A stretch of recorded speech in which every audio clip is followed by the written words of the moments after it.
So hey guys, welcome to another Warframe video, and there's a lot of stuff I want to talk about. However, none of it is kind of big enough for its own video, so I decided to jumble it all together. So, number one, there is a melee weapon contest going on the official website, warframe.com. So if you have an idea for a cool melee weapon, head over there. I will put a link to it in the description and share your idea with the developers. Because if the devs really like the design of your melee weapon, it may actually end up in the game just like Sylvan Ages did back in the day. And yes, if you weren't aware of this, Sylvan Ages is a community designed weapon. Now, there are a couple of rules, so let's quickly go through them. So, number one, only one submission per player. This is probably to avoid spam. Number two, your artwork must be original and not taken from other sources. Number three, the weapon must use an existing grip. Melee weapon types that are not already in Warframe are not allowed, so they're probably just looking to make a new melee weapon and not a new melee weapon type.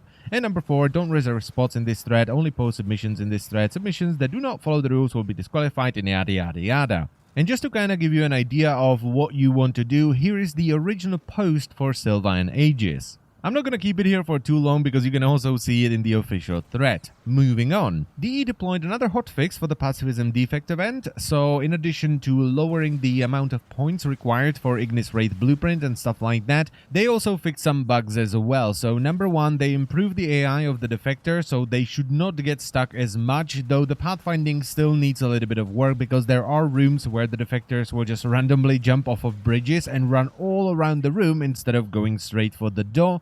But probably the most important bug fix in this hotfix is the one where you could previously spam the console at the healing station and spawn quite a few defectors and inflate your score to ludicrous amounts. Though unfortunately they didn't do a rollback, so people that knew about this took advantage of this hard, but I'm guessing it was because they didn't want people to lose progress towards their personal goal where you get the Harkonar cosmetics, but this resulted in some ludicrous high scores like you can see over here. I mean, in order to get 12,000 points, you would have to rescue 3,000 defectors, and even if you were like super full-on cheese mode and you were able to rescue 8 of them every minute, it would still take you about 6.5 hours, so that's just a load of bollocks.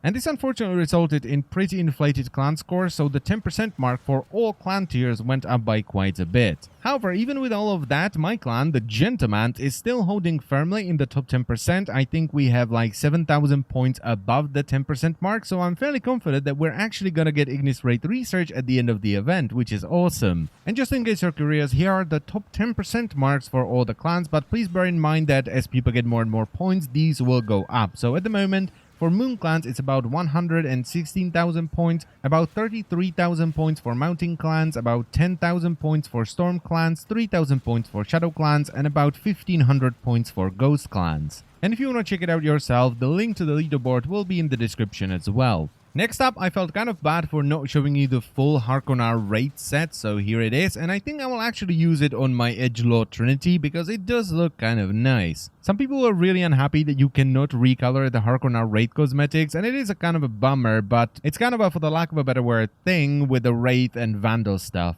I also want to talk a little bit about the event now that I finally finished it, and I must say I really enjoyed the event. I know some people absolutely hated the event because they just don't like the new mission type, the evacuation mode, but I really like it. Even though it's pretty much an endless version of rescue, it feels completely different because you actually have to rescue the people, because most of the time in rescue you just run there, you hack the jail cell and then you sprint to the extraction. That's it. Here you actually have to, escort people, you have to rescue them.